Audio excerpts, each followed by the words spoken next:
pasos do sangue no meu corpo. E coa ulla do meu dedo máis firme abro un sulco vermello en media lúa,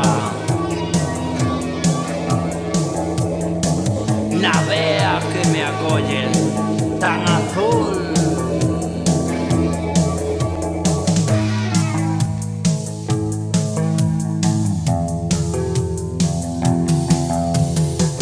Narcisismo, narcisismo, narcisismo, narcisismo, narcisismo, narcisismo, narcisismo, narcisismo. Él sempre foi moi disciplinado, é dicir, e sempre foi moi agradecido aos asuntos, digamos, de colaboración, tanto La Naval, que era o único non xornalista que había, como en Amor e Desamor, que eran poetas que literalmente non tiña moito que ver, pero el tiña moito sentido, digamos, do grupo, de pertenza a... El nunca se considerou de ninguna escola poética.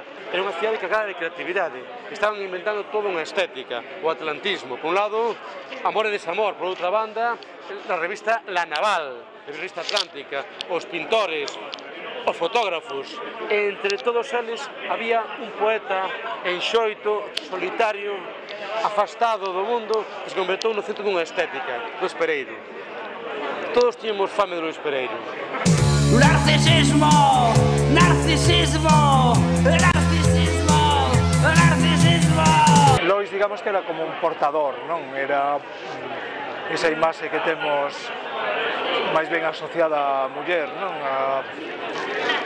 Moi especialmente a muller galega con cousas en riba da cabeza, que son cousas sempre necesarias, non? Porque se reparamos no que levaban en riba da cabeza, pois sempre era auga, o pan, a leña, as cousas, os froitos, non? As cousas necesarias. Lois tamén era un pouco como... levaban un pase invisible, non? Na cabeza, non? E sobre o mulido, o que levaba era música, era imaxes, era sempre fíos. Estamos recuperando o post-punk en galego, non? Dicir, o punk en galego nunca tirou para o post-punk, despois de Radio Océano, non? Acabouse, non tuvo casi continuidade ese rollo. E de repente ahora sí, non? Ou esa escuridade nas letras e esa actitude de punk, porque hai dous punks, non? Está o punk paródico, retranque, está o punk escuro. E, bueno, pues eu penso que está recuperando ese rollo, non? Que está copado por peña desde Galicia fai en inglés, sobre todo, non? Levaba soños, non? Levaba verbas.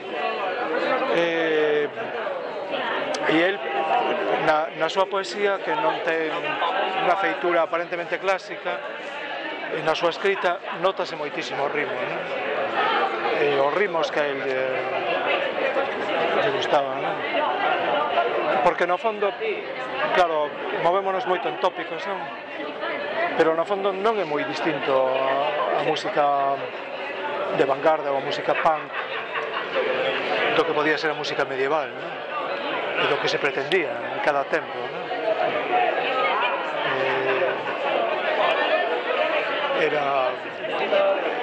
Estaba sempre a música auténtica e a música interior, non? Aí estaba, non? Joder, aquí estáse dando un bucle entre a nostalgia e a revolta, tío, sabes? Porque esto, o sea, o punk que hai en Pereiro, mira cara atrás, o sea, ten nostalgia atrás e ten gana de adiante, non? É dicir, porque nós somos punkis tamén, e estamos a tentar romper con todo, eles tamén, e entonces, bueno, dás unha especie de retroalimentación que me parece brutal.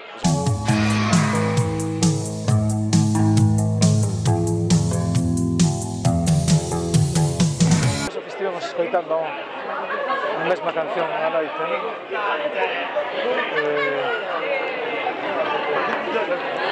Sí, o que pasa é que non soaba, era como escoitar, supoño, un muiño, non? A cantiga da auga, e que ademais invocaba as palabras, non? Decía as palabras e todo iso. É unha imaxe, digamos, descarnada, aguzada, incisiva, metálica, e iso era certo.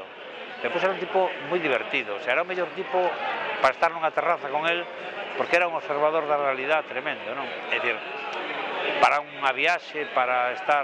Era o mellor compañeiro do mundo, porque era un saco de ironía, non?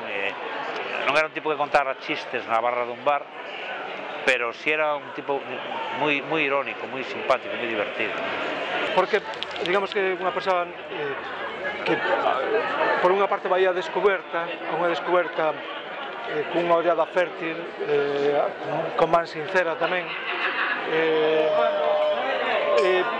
pero ao mesmo tempo, el vai a descoberta ao mesmo tempo como que concita, non? Convoca unha sorte de talismán, de imán que... E cada acto que el facía era unha referencia para todos nós. Por iso, ese tema narcisismo, cando el elixiu a Radio Cero para que tocase narcisismo, mesmo sin estar grabado en disco, converteuse nun pináculo de toda unha xeración. Todo o que ollaba, miraba con esa perspectiva de que o espazo no que vivimos é parte constitutiva do noso corpo e da nosa linguaxe. Era un tipo moi comprometido, moi comprometido.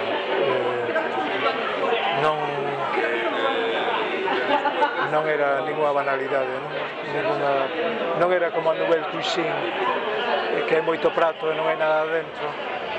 El tiña moito dentro.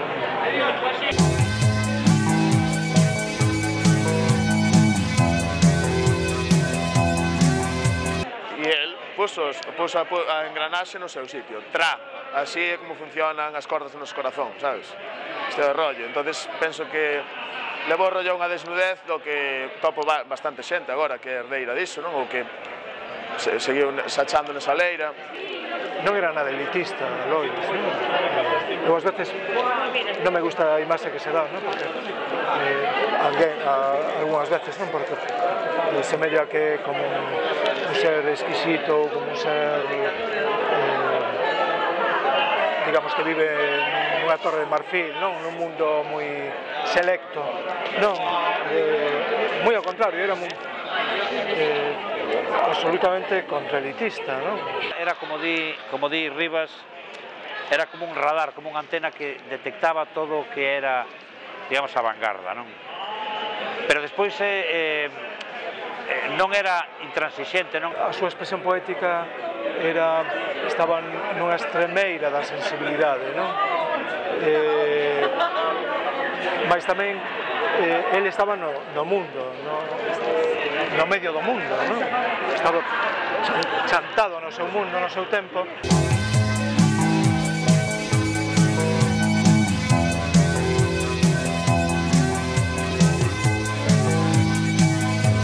Porque morreu, tal, e aí conxúgase de repente unha institución que era moitas veces caía na ansiedade, non? Pois convértese nun novo pretexto para o punk, non? E para o que o punk significa, a revolta e o escupitajo e todo iso, non? Unha modesta proposición, non? Que é o ensaio que nos deixou e que é un maravilloso panfleto, digamos, manifesto, non?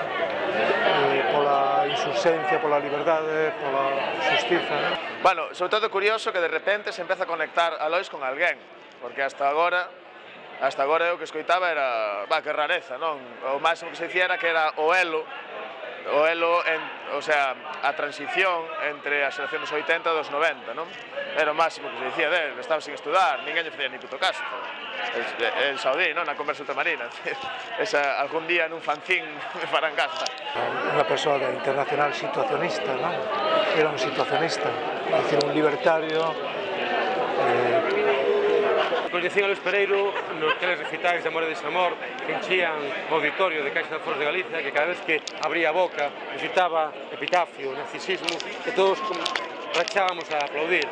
Despois tiven a honra infinita de que asistise a algunhas das nosas sesións os diplomáticos no Parrús, e logo tive a fortuna infinita de asistir á presentación da poesía última de Amor e Enfermidade, no Paz Moca, a peza de retórica, de oratoria máis fermosa e máis sincera que coñezo. E ali teño un libro asinado no que me decía, con unha retada solidaria, cada quen no seu lugar, para tronzar esta realidade, pero para tronzala. Nós tiñamos o argumento da vehemencia, el tiña o argumento da beleza e da poesía máis fonda, para cambiar o mundo. Reflexionando un pouco, pódese pensar o que daría de sí un autor que cos poemas que coñecemos, que algúns son dos 16 anos, hasta os 37, o que daría de sí. Pero sinceramente voto de menos máis como persoa, porque é unha persoa enriquecedora.